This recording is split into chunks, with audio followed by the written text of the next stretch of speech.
আল্লাহ পাক রব্বুল আলামিনের দরবারে শুকরিয়া আদায় করছি। আমরা সকলেই বলি আলহামদুলিল্লাহ। আমরা আলোচনা করছিলাম যে এই সূরাতুশ শুআরা এর প্রায় 70টি আয়াতে আল্লাহ পাক রব্বুল আলামিন হযরত মুসা আলাইহিস সালাতু ওয়াস সালামের ইতিবৃত্তান্ত সম্পর্কে আলোচনা করেছি। আল্লাহ সুবহানাহু ওয়া তাআলার মেহেরবানিতে আমরা 68টি আয়াত ইতিমধ্যেই শেষ করে আমরা আজকে 69 নম্বর আয়াত থেকে তেলাওয়াত শুরু করেছি। এই আয়াত থেকে আল্লাহ পাক রব্বুল আলামিন তার আরেকজন জলিলুল কদর পয়গম্বর হযরত ইব্রাহিম আলাইহিস সালাতু ওয়াস সালাম সম্পর্কে আলোচনা করেছেন। সুবহানাল্লাহ। নবী করিম সাল্লাল্লাহু আলাইহি ওয়াসাল্লামকে আল্লাহ পাক রব্বুল আলামিন বলছেন, ওয়াতলু আলাইহিম নাবা আবনাই আদামা বিল হক। এখানে আল্লাহ বলছেন যে আপনি আপনার কওমকে ইব্রাহিমের বৃত্তান্ত, ইব্রাহিমের ঘটনা তাদেরকে একটু শোনান। প্রশ্ন হলো, হুজুর নবীজি কেন মক্কার কুরাইশের কাফেরদেরকে ইব্রাহিম আলাইহিস সালামের ঘটনা শোনাবেন? এতে করে কি ফায়দা, কি লাভ, কেন? মুফাসসিরিনে কেরাম ব্যাখ্যা করেছেন যে কাফেরেরা নিজেরা 360টা মূর্তি শুধু কাবা ঘরেই ছিল। তাহলে শিব মূর্তি পূজা কি পরিমাণ তারা চর্চা করত, এখান থেকে কি করা যায় অনুমান করা। এরা শিব করত, মূর্তি পূজা করত, আগুনের পূজা করত, গাছের পূজা করত। একটু স্বাভাবিকের চাইতে ভিন্নধর্মী কোনো বস্তু দেখলেই তারা সেটার পূজা করা আরম্ভ করে। তাদের কাজ ছিল হলো শিরিক, কিন্তু তারা বলতো আমরা ইব্রাহিম নবীর অনুসরণ করি। ইব্রাহিম আলাইহিস সালাতু ওয়াস সালামকে কোনোদিন শিরিক করেছেন? কথা বল, শিরিক করেছেন? হযরত ইব্রাহিম আলাইহিস সালাতু ওয়াস সালাম তো ওই পয়গম্বর যিনি শুধু মূর্তি পূজকের ঘরে জন্ম নেন নাই, বরং যিনি মূর্তির ব্যবসা করতেন। তার বাবার নাম ছিল আজর, যিনি মূর্তির ব্যবসা করতেন, মূর্তি নির্মাণ করতেন। এমন মানুষের ঘরে জন্ম নিয়ে তিনি এই মূর্তির বিরুদ্ধে সংগ্রাম করেছেন, তাওহীদ প্রতিষ্ঠার জন্য সংগ্রাম করেছেন, নমরুদের আগুনে নিক্ষিপ্ত হয়েছেন। মক্কার কুরাইশের কাফেরেরা বলতো আমরা ইব্রাহিমের অনুসারী। এই কথা বলে আবার কি করত? মূর্তি পূজা। এই জন্য নবীজি সাল্লাল্লাহু আলাইহি ওয়াসাল্লাম এই যে তাদের দ্বিচারিতা বলে একটা কিন্তু করে আরেকটা। বলতেছে আমরা ইব্রাহিম নবীর অনুসারী, বলতেছে আমরা ইব্রাহিম আলাইহিস সালামের আদর্শের অনুসারী, কিন্তু তারা করতেছে হলো মূর্তি পূজা। নবীজি সাল্লাল্লাহু আলাইহি সাল্লাম বললেন যে এরা এই যে দ্বিচারিতা, তারা একটা কথা বলে কিন্তু কাজ করে আরেকটা। আপনি একটু হযরত ইব্রাহিম আলাইহিস সালামের বৃত্তান্ত তাদেরকে শোনান যে আসলে ইব্রাহিম আলাইহিস সালামের আদর্শ কি ছিল। তোমরা যেটা করো সেটাই কি আসলে ইব্রাহিম আলাইহিস সালামের আদর্শ ছিল, নাকি ভিন্ন কোনো আদর্শ ছিল? তো আল্লাহ পাক রব্বুল আলামিন বলতেছেন, ওয়াতলু আলাইহিম নাবাআ ইব্রাহিম ইয ক্বালা লিআবিহি ওয়া কওমিহি মা তা'বুদুন ক্বালু না'বুদু আসনামান ফানাযাল্লু লাহা আকিফিন।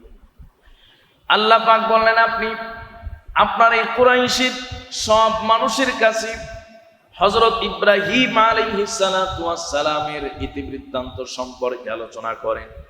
কারণ তারা বলে আমরা ইব্রাহিমী আদর্শ ধারণ করি, কিন্তু প্রতিনিয়ত তারা শিরিক করতেছে, মূর্তি পূজা করতেছে। হযরত ইব্রাহিম আলাইহিস সালাতু ওয়াস সালাম যিনি মূর্তির বিরুদ্ধে সংগ্রাম করেছেন, যিনি শিরিকের বিরুদ্ধে সংগ্রাম করেছেন, তাওহীদ প্রতিষ্ঠার জন্য সর্বোচ্চ ত্যাগ করেছেন, নির্যাতিত হয়েছেন, নিপীড়িত হয়েছেন। ওই হযরত ইব্রাহিম আলাইহিস সালামের ইতিবৃত্তান্ত তাদেরকে আপনি শোনান, আর তাদেরকে আপনি বলুন যে তোমরা কিসের ইবাদত করছো, কিসের বন্দেগী করছো। আদৌ কি তোমাদের ইবাদতের সাথে ইব্রাহিম আলাইহিস সালামের ইবাদতের সম্পর্ক আছে কি? আল্লাহ এই জন্যই মূলত নবীজির উপর আয়াত নাজিল করলেন। এই যে বিস্তারিত কয়েকটি আয়াত, লম্বা লম্বা অনেকগুলো আয়াত এই উদ্দেশ্যে নাজিল করলেন যে আপনি কাফেরদেরকে একটু শোনায়া দেন, জানায়া দেন যে আসলে ইব্রাহিমী আদর্শ কি ছিল। মিল্লাতে ইব্রাহিম, ইব্রাহিমী আদর্শ কি আদর্শ ছিল? যেমন যে আল্লাহ পাক রব্বুল আলামিন বলেছেন মিল্লাতা আবিকুম ইব্রাহিম হুয়া সাম্মাকুমুল মুসলিমিন। আওয়াজ করে পড়ুন সুবহানাল্লাহ। ইব্রাহিমী আদর্শ কি ছিল? তোমরা কি আসলে সেই আদর্শ অনুসরণ করো, নাকি মুখে বলো একটা, কাজে বাস্তবায়ন করো আর একটা? আল্লাহ পাক রব্বুল আলামিন নবীজিকে জানিয়ে দিলেন, আপনি তাদেরকে প্রশ্ন করেন, ক্বালু না'বুদু আসনামান ফানাযাল্লু লাহা আকিফিন। হযরত নবীজি সাল্লাল্লাহু আলাইহি ওয়াসাল্লাম বললেন, তোমরা কিসের ইবাদত করো? তারা বলতেছে, আমরা আসনাম, সানাম মানে মূর্তি, সানাম মানে কি? মূর্তি। আমরা আসনামের ইবাদত করি, মূর্তির ইবাদত করি। ফানাযাল্লু লাহা আকিফিন। শুধু তাই না, বরং নিষ্ঠার সাথে, একাগ্রতার সাথে এই মূর্তির পায়ে আমরা পড়ে থাকি। এটাকে আরো দৃঢ় চিত্তে, দ্বিধাহীন চিত্তে তারা প্রমাণ করার জন্য, প্রতিষ্ঠিত করার জন্য বলতেছে। তখন নবীজি সাল্লাল্লাহু আলাইহি ওয়াসাল্লাম বলেন, ক্বালা হাল ইয়াসমাউনাকুম ইয তাদউন। মানে হযরত ইব্রাহিম আলাইহিস সালামের কথাগুলো এখানে নকল করা হয়েছে। হযরত ইব্রাহিম আলাইহিস সালাম বলছিলেন তার কওমকে, তোমরা যে এই বস্তুগুলোর পূজা করো, ঠিক তেমনি ভাবে নবী সাল্লাল্লাহু আলাইহি ওয়াসাল্লাম কুরাইশের লোকদেরকে জানাচ্ছেন, তোমরা যে এদের পূজা করো, এদের ইবাদত করো, আরাধনা করো, এরা কি আসলেই তোমাদের কোনো কথা শুনতে পায়? তোমাদের আহ্বান কি তারা শুনতে পায়? আও ইয়ানফাউনাকুম আও ইয়াদুররুম। তোমাদেরকে কোনো কল্যাণ পৌঁছাইতে পারে, উপকার করতে পারে, তোমাদেরকে কোনো ক্ষতি করতে পারে? ক্বালু ওয়াজাদনা আবাআনা কাযালিকা ইয়াফআলুন। সমস্ত বাতিলের একটাই জবাব, এটা হলো যে আমরা আমাদের পূর্বসূরীদেরকে এই কাজ করতে দেখেছি, এই জন্য এটা। যেমন আমাদের সমাজেও কি আছে, এ ধরনের অনেক মানুষ পাইবে যে হুজুররা নতুন নতুন ইসলাম বলে, নতুন নতুন ফতুয়া দেয়, মাসআলা দেয়, আছে না নাই? আসলে মাসআলা নতুন নয়, ফতুয়া নতুন নয়, বিষয় নতুন নয়, বিষয় আগের, বিষয় পুরাতন, আমার আর আপনার জানার বাইরে। কথা বলুন ঠিক কিনা? আমরা এতদিন জানি নাই, আমাদের ইলম, আমাদের জ্ঞানের দৌরাত্ম্য ওই পর্যন্ত পৌঁছে নাই। বলে যে আমাদের বাপদাদারা এইগুলো করে গেছে। এই যে বাপদাদার দোহাই দেওয়া, পূর্বসূরীদের দোহাই দেওয়া, পূর্বসূরীদের আমলকে দলিল বানানো, এটা কিন্তু হকপন্থীদের আলামত নয়, এটা হলো বাতিলপন্থীদের আলামত। কথা বলেন ঠিক কিনা? কোন হকপন্থী দল হোক, ব্যক্তি হোক, তাদের পূর্বসূরীরা যদি সত্যের উপরে থাকে তাহলেই কেবল তার আদর্শ। সত্যের উপরে না থাকলে, হকের উপরে না থাকলে তারা কোনো সময় আদর্শ হতে পারে না। কথা বলুন ঠিক কিনা? আল্লাহ সুবহানাহু ওয়া তাআলা যখনই কোরআনুল কারীম এই বিষয়টি উন্মোচন করলেন, নবীজি তাদেরকে বিষয়টি জানালেন। তাদের একটাই বক্তব্য, আজকে তুমি নতুন কথা বলছো, তোমার নতুন রবের কথা বলছো, অথচ আমাদের বাবারা, দাদারা, পূর্বসূরীরা এগুলোর ইবাদত করেছে। এটাই তাদের দলিল, এর বাইরে তাদের কোনো দলিল নেই। নবী করিম সাল্লাল্লাহু আলাইহি ওয়াসাল্লাম এইভাবে হযরত ইব্রাহিম আলাইহিস সালামের জীবন বৃত্তান্ত একের পর এক শোনাচ্ছেন। হযরত ইব্রাহিম আলাইহিস সালাতু ওয়াস সালাম কিভাবে ওই সময় এই মূর্তির বিরুদ্ধে, শিরকের বিরুদ্ধে, আল্লাহর নাফরমানির বিরুদ্ধে তিনি গর্জে উঠেছিলেন, প্রতিবাদ করেছিলেন, কিভাবে সংগ্রাম করেছিলেন। একের পর এক আল্লাহ পাক রব্বুল আলামিন কালামে হাকিম আয়াত নাজিল করেছেন, আর কুরাইশের কাফেরদেরকে নবীজি সাল্লাল্লাহু আলাইহি সাল্লাম এটি শুনিয়েছেন। কিন্তু আল্লাহ পাক কোরআনে বলেছেন, সুম্মুম বুকমুন উময়ুন ফাহুম লা ইউবসিরুন। কিছু মানুষকে তো আল্লাহ পাক এমন বানিয়েছেন, তাদের অবস্থা এমন, তাদের হৃদয়টা এত শক্ত হয়ে গেছে যে এদের কানের মধ্যে কোনো কথা যায় না, এদের চোখে কোনো কিছু পড়ে না, এদের অন্তরে কোনো কিছু অনুভূত হয় না। আল্লাহ পাক রব্বুল আলামিন তাদের সম্পর্কে বলেছেন, লাহুম কুলুবুন লা ইয়াফকাহুনা বিহা ওয়া লাহুম আ'য়ুনুন লা ইউবসিরুনা বিহা ولهم آذان لا يسمعون بها أولئك كالأنعام بل هم أضل أولئك هم الغافلون আল্লাহ পাক বলছেন, দেখো দুনিয়াতে কিছু মানুষ আছে এমন যাদের অন্যান্য সব মানুষের মতো কান আছে, কানে তারা শুনতে পায়। সাধারণ সব মানুষের মতো তাদের দৃষ্টি আছে, চোখ আছে, তারা দেখতে পায়। সাধারণ সব মানুষের মতো অন্তঃকরণ আছে, তারা বোঝার চেষ্টা করলে বুঝতেও পারবে। কিন্তু কান থাকার পরেও তাদের কর্ণকুহরে আমার হেদায়েতের বাণী পৌঁছে না। চর্মচক্ষু থাকার পরেও তারা সত্যটা উপলব্ধি করে না। তাদেরকে আমি দিল দিয়েছি, অন্তর দিয়েছি, অন্তর দিয়ে বোঝার চেষ্টা করে না। আল্লাহ পাক রব্বুল আলামিন তাদেরকে চতুষ্পদ জন্তু আখ্যায়িত করেছেন। আল্লাহ পাক তাদেরকে চতুষ্পদ জন্তুর চাইতে আরো নিকৃষ্ট আল্লাহ বলেছেন, বালহুম আদাল, এরা হলো এর চাইতে নিকৃষ্ট। উলাইকা হুমুল গাফিলুন, এরা হলো সব চাইতে গাফেল, উদাসীন এবং সব চাইতে নির্বোধ আর বোকা ছাড়া কিচ্ছু হতে পারে না। দুনিয়ার সব বোঝে, কিন্তু নামাজে আসতে হবে 5 ওয়াক্ত আজানের পর এটা বোঝে না। জুমার দিনে আসতে হবে এটা বোঝে না। যাকাত দিতে হবে বোঝে না। বিবিকে পর্দায় রাখতে হবে বোঝে না। মেয়েকে পর্দায় রাখতে হবে বোঝে না। এই আল্লাহর বিধান ছাড়া আর দুনিয়াতে যা আছে সব বোঝে। এই বুঝ যাদের আছে, যারা দুনিয়ার সব বোঝে, আল্লাহর আহকাম ছাড়া, বিধান ছাড়া, এদেরকে আল্লাহ বলেছেন গাধা, গরু, ছাগল, এর চেয়ে আরো নিকৃষ্ট। কথা কর ঠিক কিনা? যে আল্লাহর দেওয়া মেধা, আল্লাহর দেওয়া বিবেক, এই বিবেক খাটিয়ে দুনিয়াতে তুমি সব বুঝতেছো। কিভাবে কলমের খোঁচায় দুর্নীতি করা যায়, কিভাবে কলমের খোঁচায় কোটি টাকার দুর্নীতি করা যায়, কিভাবে সুদ নেওয়া যায়, ঘুষ নেওয়া যায়, কিভাবে বল প্রয়োগ করে মানুষের জমি দখল করা যায়, আত্মসাৎ করা যায়, এই সব বুঝতেছো। কিন্তু যে মালিক তোমাকে সৃষ্টি করেছেন, সেই মালিকের গোলামি দাসত্ব তোমার করতে হবে, তোমার উপরে কত বিধান দিয়ে রেখেছে সেটি তুমি বুঝো না। আল্লাহ পাকের ভাষায় এরা জ্ঞানী নয়, পণ্ডিত নয়, বুদ্ধিজীবী নয়, এরা হলো সবচাইতে নির্বোধ। কথা বলেন ঠিক কিনা? নবী করিম সাল্লাল্লাহু আলাইহি সাল্লামের হাদিস, নবীজি বলছেন সাহাবায়ে কেরামকে, বলো তো যে আমার উম্মতের মধ্যে সবচাইতে চালাক, সবচাইতে বিচক্ষণ কারা? সাহাবায়ে কেরাম বলেন, ইয়া রাসূলুল্লাহ, যাদের জ্ঞান আছে, বুদ্ধি আছে, যারা বিবেক সম্পন্ন, এরাই তো সবচাইতে বেশি চালাক, সবচাইতে বেশি বুদ্ধিমান, সবচাইতে বেশি সচেতন। নবীজি বললেন, না, সব বুদ্ধিজীবীরাই চালাক নয়। অসংখ্য অগণিত বুদ্ধিজীবী আছে, তারা দুনিয়া বুঝে, কিন্তু আখেরাত কোনোদিন বুঝে না। ঠিক কিনা? আখেরাত বুঝে না। নবীজি বললেন, এরা বুদ্ধিজীবী না, এরা হলো নির্বোধ, এরা হলো বোকা। এরা দুনিয়াতে অনেক নামি দামি লাক্সারিয়াস জীবন যাপন করবে, কিন্তু আখেরাতে এরা হবে সবচাইতে অসহায়, সবচাইতে দুর্বল। সাহাবায়ে কেরাম বললেন, ইয়া রাসূলুল্লাহ, আখেরাতে সবচাইতে বেনিফিশিয়াল কারা? নবীজি বললেন, যারা দুনিয়াতে সকল পরিস্থিতিতে আল্লাহর গোলামি করেছে, দাসত্ব করেছে, ইবাদত করেছে, দুনিয়াতে একটু দুর্বল থাকলেও, একটু ছোট থাকলেও, একটু মানুষ হেয় প্রতিপন্ন করলেও, আখেরাতে গিয়ে এরা হবে সাকসেস, এরা হবে সফল কাম। সুবহানাল্লাহ।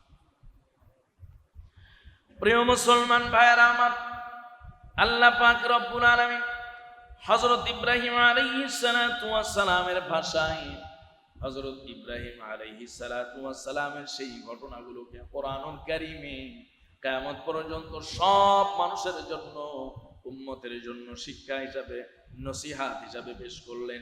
আল্লাহ পাক রব্বুল আলামিন এই হেদায়েতের বাণী আর হেদায়েতের বার্তা সকলের কর্ণকুহরে, সকলের অন্তঃকরণের মধ্যে সমানভাবে পৌঁছায়া দেন না।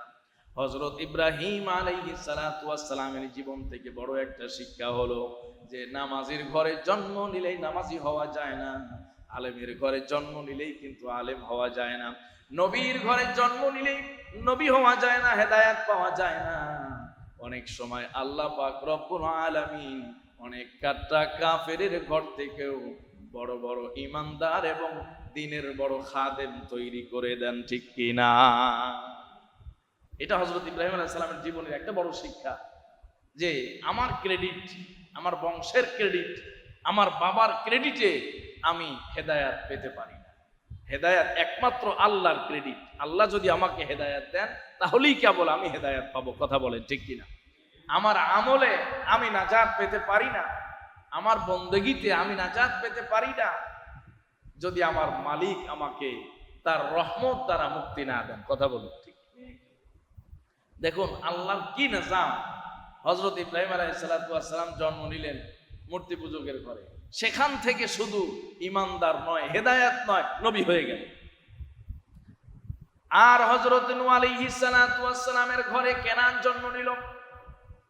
একজন নবীর ঘরে জন্ম নিয়া নবী হওয়া তো দূরের কথা, সাধারণ একজন ইমানদার হতে পারলো না, হেদায়াত পর্যন্ত পেল না। আল্লাহ পাক রব্বুল আলামিন সেই সূরাত নূহে হযরত নূহ আলাইহিস সালামের কথা আলোচনা করেছেন এবং তার সন্তান কেনানের কথা আলোচনা করেছেন। যে কেনান হযরত নূহ আলাইহিস সালামের সন্তান, নবীর ঘরে নবীর ঔরসে জন্মগ্রহণ করার পরেও আল্লাহর তরফ থেকে হেদায়াতের মালিক হতে পারে না। আল্লাহ পাক বলছেন, ইন্নাকা লা তাহদি মান আহবাবতা ওয়ালাকিন্নাল্লাহা ইয়াহদি মান ইয়াশা।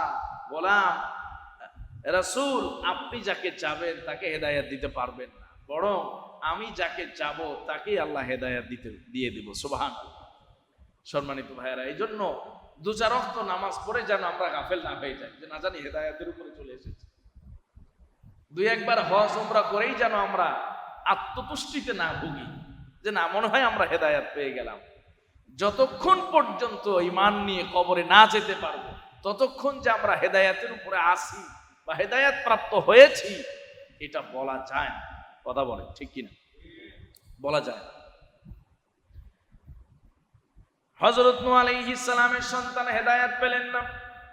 হযরত লূত আলাইহিস সালাম একজন নবী ছিলেন, তার স্ত্রী হেদায়েত পায় নাই, তিনি কাফের ছিলেন। অথচ ফেরাউনের ঘরে তার স্ত্রী হযরতে আসিয়া আলাইহিস সালাম হেদায়েত প্রাপ্ত হয়ে মৃত্যুর আগেই তার জান্নাতের মালিক হয়ে গেছে। কি কারিশমা! আল্লাহ পাকের কি ইরাদা, কি ইচ্ছা! এজন্য আল্লাহ পাক রব্বুল আলামিন নবীজির কাছে বললেন, আপনি ইব্রাহিম আলাইহিস সালামের ইতিবৃত্তান্ত আপনার উম্মতকে শোনান। ওই সময়ের শুধুমাত্র কুরাইশের কাফেররাই উদ্দেশ্য নয়, বরং আনেওয়ালা যত মানুষ এই পৃথিবীতে আসবে সমস্ত মানুষের জন্য ইব্রাহিম আলাইহিস সালামের ঘটনা, তার জীবনী আমাদের সকলের জন্যই বড় উপদেশ। এই জন্য কোরআন হলো উপদেশ, কোরআন হলো নসিহতনামা, উপদেশনামা। আল্লাহ পাক রব্বুল আলামিন এভাবে আমাদেরকে উপদেশ দিয়েছেন, নসিহত করেছেন। হযরত ইব্রাহিম আলাইহিস সালাম তার নিজের রবের পরিচয় দিচ্ছেন। এক নাম্বার হলো তার রবের পরিচয় দিয়েছেন এই সামনের কয়েকটি আয়াতে। আর দুই নাম্বার হলো হযরত ইব্রাহিম আলাইহিস সালাম আল্লাহ পাকের কাছে দোয়া করেছেন। সুবহানাল্লাহ পড়ে। তাহলে আম্বিয়ায়ে কেরাম কি করতেন? দোয়া করতেন। নবীগণ আল্লাহর কাছে কি করতেন? দোয়া করতেন। নবীদের দোয়া নিয়ে আমাদের ইনশাআল্লাহ সিরিজ আলোচনা হবে, যে নবীগণ কি কি দোয়া আল্লাহর কাছে করেছে, কোন কোন নবী আল্লাহর কাছে কি দোয়া করেছে। হযরত ইব্রাহিম আলাইহিস সালাম প্রথমে রবের পরিচয় দিচ্ছেন, আল্লাযী খলাকানি ফাহুয়া ইয়াহদি। আমার রব তো ওই রব যিনি আমাকে সৃষ্টি করেছেন, আবার মূর্তি পূজকের ঘরে জন্ম দিয়াও আমাকে হেদায়েত দান করেছেন। সুবহানাল্লাহ। হযরত ইব্রাহিম আলাইহিস সালাম বলছেন, দেখো আমার রব তো ওই রব যিনি আমাকে সৃষ্টি করেছেন, খলাকানি আমাকে সৃষ্টি করেছেন, আবার সাথে সাথে আমাকে হেদায়েত দান করেছেন। কারণ তিনি যদি আমাকে হেদায়েত না দিতেন, ওই পরিবারের সন্তান হিসাবে আমি কোনোদিন হেদায়েত পেতাম না।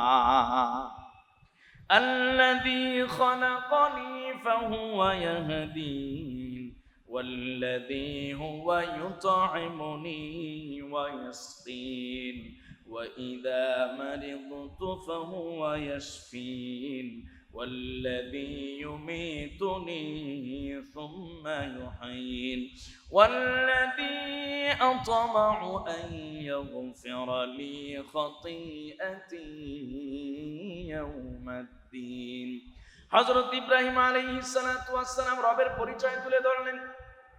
তিনি আমার রব, যিনি আমাকে সৃষ্টি করেছেন, হেদায়েত দান করেছেন, যিনি আমাকে খাবার দেন, যিনি আমাকে পানির ব্যবস্থা করে দেন, যিনি আমি অসুস্থ হলে সুস্থতার নিয়ামত দ্বারা পরিপূর্ণ করে দেন। সুবহানাল্লাহ।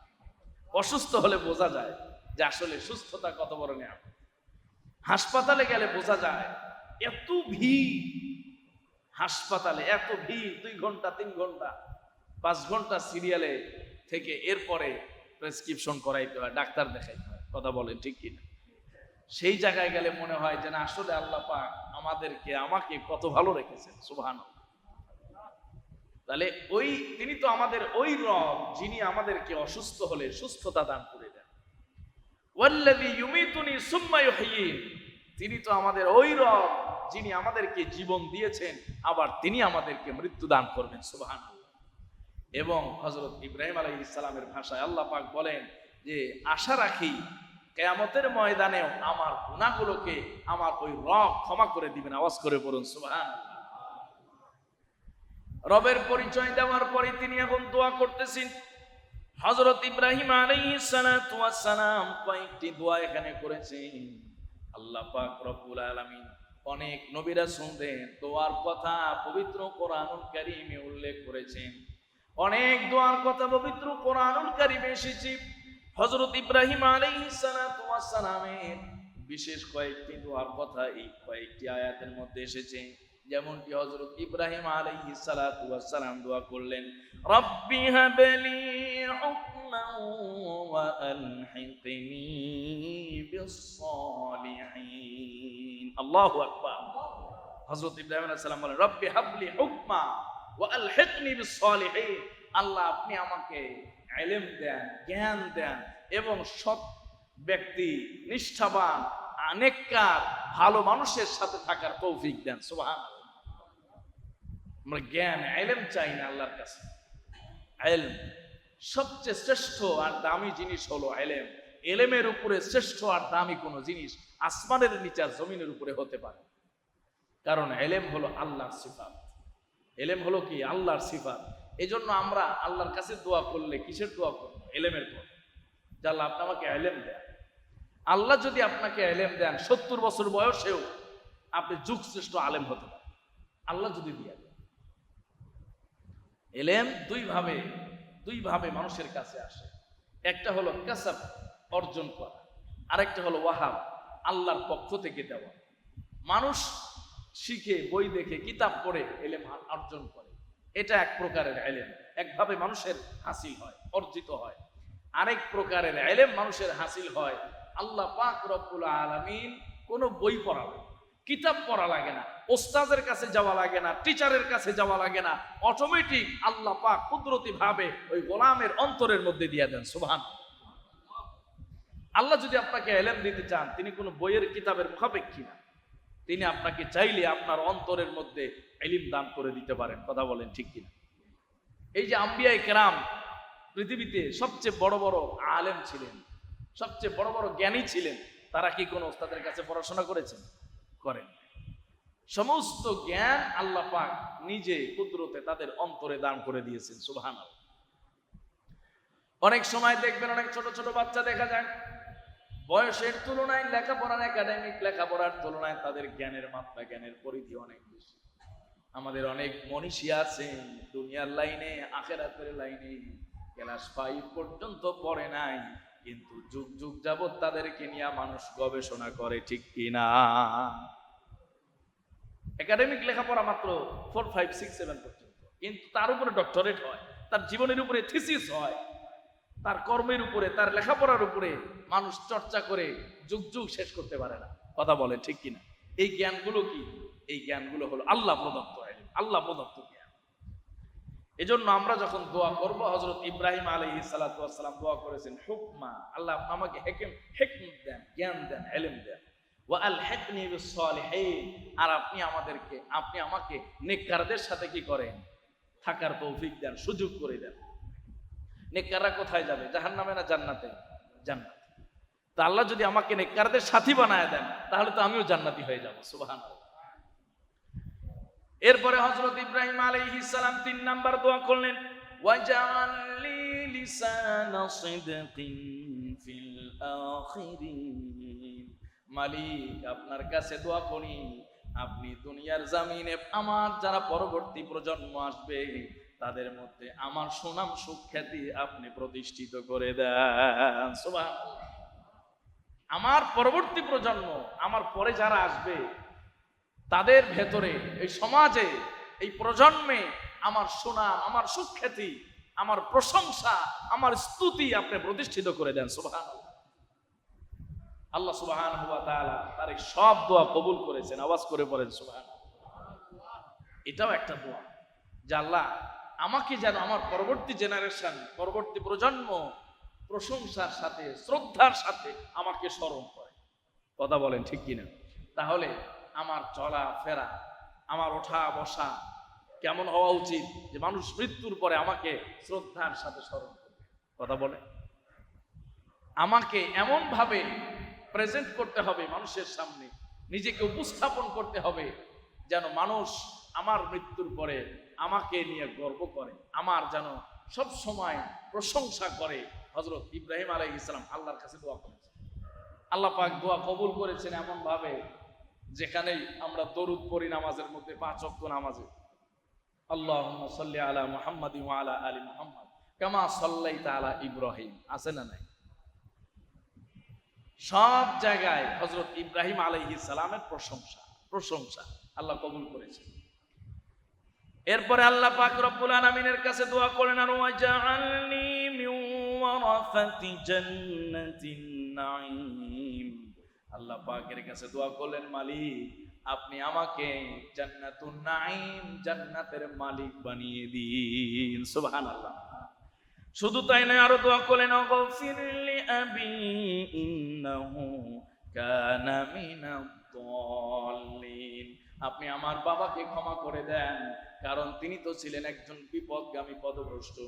হযরত ইব্রাহিম আলাইহিস সালাতু ওয়াস সালাম তার বাবার জন্য দোয়া করেছেন, তার বাবার মাগফিরাতের জন্য দোয়া করেছেন। আমাদের জন্য শিক্ষা হলো আমরাও যেন আমাদের বাবাকে ভুলে না যাই, মা বাবাকে ভুলে না যাই। ইন্তেকালের পরে তাদের জন্য দোয়া করা সন্তানের দায়িত্ব। হযরত ইব্রাহিম আলাইহিস সালাতু ওয়াস সালাম দোয়া করতেছেন, কিয়ামতের দিন আল্লাহ পাক তাকে কি করবেন, কি অবস্থা তৈরি হবে সে সম্পর্কেও দোয়া করতেছেন। আল্লাহ ওয়ালা তুখজিনি ইয়াউমা ইউবআসুন। আল্লাহ যেদিন আপনি কিয়ামতের ময়দানে উঠাবেন ওই দিন আমাকে লাঞ্ছিত করবেন না। আল্লাহু আকবার। একজন পয়গম্বর, এত বড় নবী, তিনি আল্লাহর কাছে দোয়া করতেছেন, আল্লাহ কিয়ামতের দিন যেন আপনি আমাকে লাঞ্ছিত না করেন, অপমানিত না করেন।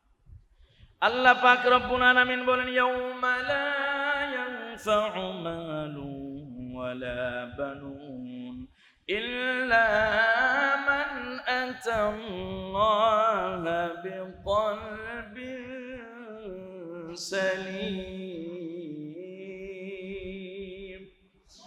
আল্লাহ পাক বলছেন, দেখো এমন একটা সময় হবে কিয়ামতের দিন, দুনিয়ার ধন সম্পদ, দুনিয়ার সন্তান সন্ততি, আপনজন প্রিয়জন কোনো কাজে আসবে না। ইব্রাহিম আলাইহিস সালাম বলেন, মালিক ওই দিন তো কোনো কিছু কাজে আসবে না, আমার সন্তান কাজে আসবে না, আমার অর্থ কাজে আসবে না, কেবলমাত্র ইল্লা মান আতাল্লাহা বিকলবিন সালিম, যেই মানুষটা পরিশুদ্ধ অন্তর নিয়ে কিয়ামতের ময়দানে আসতে পারবে ওই মানুষটাই কেবলমাত্র নাজাত পাবে। মালিক ওই দিন আমাকে আপনি অপমানিত করবেন না, লাঞ্ছিত করবেন না, ওই দিন আপনি আমাকে অপমানিত করবেন না। দুনিয়াতেও যেমন আপনি আমার সম্মান দিয়েছিলেন, ইজ্জত দান করেছিলেন, নমরুদের আগুন থেকে আমাকে হেফাজত করেছিলেন, আপনি আমাকে প্রশংসায় ভাসিয়েছেন, প্রশংসার যোগ্য করেছেন। কিয়ামতের ময়দানেও আল্লাহ আপনি আমাকে অপমানিত, লাঞ্ছিত করবেন না, বরং সম্মানের সাথে আমার জন্য নাজাতের ফয়সালা করবেন। সুবহানাল্লাহ। আল্লামা ইবনে কাসির রাহমাতুল্লাহি আলাইহি হাদিস শরীফ থেকে একটা হাদিস উল্লেখ করেছেন, কিয়ামতের ময়দানে আল্লাহ পাক রব্বুল আলামিন বাপ বেটার সঙ্গে সাক্ষাৎ করাবেন, পিতা পুত্রের সঙ্গে সাক্ষাৎ করাবেন। হযরত ইব্রাহিম আলাইহিস সালাতু ওয়াস সালাম তার বাবা আজরকে বারবার দাওয়াত দিয়েছেন, কিন্তু তিনি দাওয়াত কবুল করেন নাই। কিয়ামতের ময়দানে বাবার সঙ্গে দেখা হয়ে যাবে। হযরত ইব্রাহিম আলাইহিস সালাতু ওয়াস সালাম লক্ষ্য করবেন তার বাবা আজার চেহারার মধ্যে কালি লাগানো, চেহারার মধ্যে কালি লাগানো, পাতিলার কালির মতো কালি লাগানো। এমন অবস্থায় সন্তানের কাছে দেখা, সন্তানের সামনে যখন দেখা হয়ে যাবে, হযরত ইব্রাহিম আলাইহিস সালাতু ওয়াস সালাম চিনে ফেলবেন আমার বাবা। হযরত ইব্রাহিম বলবেন, বাবা দুনিয়াতে আপনাকে কত বুঝিয়েছি, কত আপনাকে হেদায়েতের দাওয়াত দিয়েছি, আপনি তো হেদায়েতের পথে আসেন নাই, এই জন্য আপনার আজকে করুণ পরিণতি, কঠিন অবস্থা তৈরি হয়েছে। হযরত ইব্রাহিম আলাইহিস সালাতু ওয়াস সালামের বাবা সঙ্গে সঙ্গে বলবে, শোনো, আজকের এই মুহূর্তে ঘোষণা দিচ্ছি, আমি তোমাকে রাসূল এবং নবী হিসাবে মেনে নিলাম, তোমার কোনো কথার অবাধ্য আর আমি কোনোদিন হব না। হযরত ইব্রাহিম বলবেন, বাবা এই জায়গায় স্বীকৃতি দেওয়ার কোনো মূল্য নাই, যে জায়গায় স্বীকৃতি দেওয়ার মূল্য ছিল ওই জায়গায় আপনি স্বীকৃতি দেন নাই। কথা বলেন ঠিক কিনা? এই জন্য ওই জায়গায় গেলে আমাদের অনেকের হুঁশ আসবে, অনেকের জ্ঞান ফিরবে, অনেকের চেতনা জাগ্রত হবে, কিন্তু সেই চেতনা সেই জ্ঞান আমাদের কোনো উপকারে আসবে, কাজে আসবে না। আল্লাহ পাক রব্বুল আলামিনের ডাকে দিকে তাকাবেন হযরত ইব্রাহিম আলাইহিস সালাম। আর এই যে দোয়ার কথা হযরত ইব্রাহিম আলাইহিস সালাম মালিকের কাছে বলবেন, মালিক আমি তো দুনিয়ায় থাকতে দোয়া করেছিলাম, ওয়ালা তুখজিনি ইয়াউমা ইউবাসুন, যেদিন কিয়ামতের ময়দানে আমাকে আপনি উঠাবেন, ওই সময় যেন আপনি আমাকে লাঞ্ছিত না করেন, অপমানিত না করেন। আমার বাবা যদি আজকে জাহান্নামী হয়ে যায়, আমার জন্য সবচাইতে বড় লাঞ্ছনা। আমার বাবা যদি আজকে জাহান্নামী হয়ে যায়, আমার জন্য সবচাইতে বড় কষ্ট। আল্লাহ পাক রব্বুল আলামিন বলবেন, আমার পয়গম্বর ইব্রাহিম, যেই ব্যক্তি তোমার প্রতি ঈমান আনে নাই, সে তোমার জন্মদাতা পিতা হলেও আদর্শের দিক দিয়ে তোমার পিতা হতে পারে না। তাহলে সন্তান নবী এরপরেও বাবার জন্য নাজাতের ফয়সালা হবে না। তাফসীরের কিতাবের মধ্যে এসেছে হযরত ইব্রাহিম আলাইহিস সালাতু ওয়াস সালাম আর কোনো দোয়া করবেন না, কারণ একজন কাফেরের জন্য জাহান্নামের ফয়সালা হয়ে যাওয়া মানুষের জন্য দোয়া করা নবীর শান হতে পারে না। আল্লাহ পাক রব্বুল আলামিন কিছুক্ষণ পর ইব্রাহিম আলাইহিস সালামকে বলেন, ইব্রাহিম রে শোনো, তোমার পায়ের নিচে একটু তাকাও, দেখো একটা প্রাণী দেখা যায়। হযরত ইব্রাহিম আলাইহিস সালাতু ওয়াস সালাম নিজের পায়ের নিচে তাকাবেন। যখন তিনি পায়ের দিকে তাকাবেন, ওই সময় লক্ষ্য করবেন একটা বিভৎস আকৃতির একটা প্রাণী দেখা যায়। ওই প্রাণীটার মুখের মধ্যেও কালি লাগানো, ওই প্রাণীটার মুখের মধ্যেও রং লাগানো, অপমানের ছাপ লাগানো। আল্লাহ পাক রব্বুল আলামিন বলবেন, ইব্রাহিম কষ্ট নেওয়ার কিছু নাই, এই প্রাণীটাই হলো তোমার বাবা আজার। আল্লাহ পাক রব্বুল আলামিন বলবেন, পয়গম্বর আফসোস করার কোনো কারণ নাই, কষ্ট নেওয়ার কোনো কারণ নাই, কারণ আল্লাহ পাক রব্বুল আলামিন এত বড় জলিলুল কদর পয়গম্বর, তার ওরসে জন্ম দিলেন, তিনি হেদায়েত পেলেন, নবী হয়ে গেলেন। বারবার তাকে হেদায়েতের পথে দাওয়াত দেওয়ার পরেও তিনি হেদায়েতের দিকে আসেন নাই। এই জন্য আল্লাহ পাক রব্বুল আলামিন জিবরিলকে বলবেন, জিবরিল আমার পয়গম্বরের পায়ের নিচ থেকে এই প্রাণীটাকে জাহান্নামের মধ্যে নিক্ষেপ করে দাও, জাহান্নামের মধ্যে নিক্ষেপ করে দাও।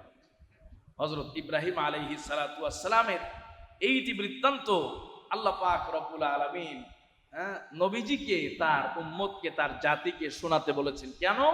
যে দেখো তোমরা কি করছো আর আমার পয়গম্বর ইব্রাহিম কি করেছেন। কথা বলুন ঠিক কিনা?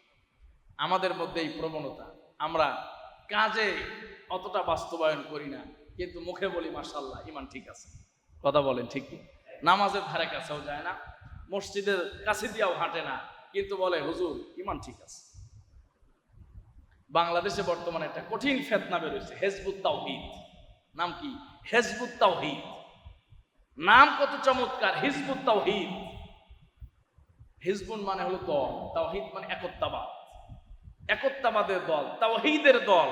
কিন্তু এদের কথা, কাজ, কর্ম সবকিছুতে আল্লাহর নাফরমানি, আল্লাহর দ্বীনের বিরুদ্ধাচরণ। কথা বলুন ঠিক কিনা? এদের ইমাম, এরা বলে ইমামুজ্জামান, একদম ক্লিন শেভ করা, দাড়ি প্রিন্স কাটিং দেওয়া, এই জুমার দিন খুতবা মেম্বারে বসে বয়ান করতেছে যে তোমরা নামাজ পড়ো কেন? নাউজুবিল্লাহ পড়ে। নামাজ পড়ো কেন? নামাজ তো সবার জন্য না। যে বলছে প্রেরেড করে কি সবাই? যারা আর্মিতে আছে, পুলিশে আছে, সেনাবাহিনীতে আছে, এদের জন্য প্রেরেড, এদের জন্য ক্রিয়া, এদের জন্য ব্যায়াম, এক্সারসাইজ।